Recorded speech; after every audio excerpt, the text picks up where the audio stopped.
So the benefits that you guys are going to see here now is the benefits that I never saw in my life. After 15 years, I realized, wow, in the barber industry, there's so much more for us.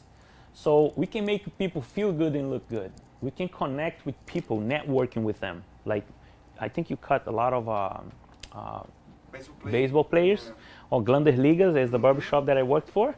Yeah, they used to have players there too. The first barbershop that I worked, llamaba Grandes Ligas. See, you can connect with those people, and those people has opportunities for you sometimes, even paying good. So we have, as a barber, we have a flexible schedule. We have freedom. You can work from anywhere in the world. You have growth opportunities. You can explore your creativity. Like I see you do the ojos, colores, todas esas cosas. You always something new to. There's always something new to learn. Barbers will never be replaced by technology. You know. The technology.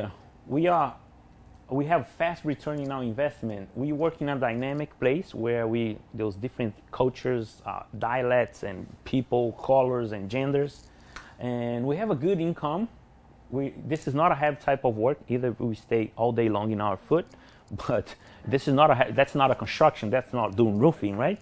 We have to notice all these benefits of it. We work in a pleasant environment, and we build relationships.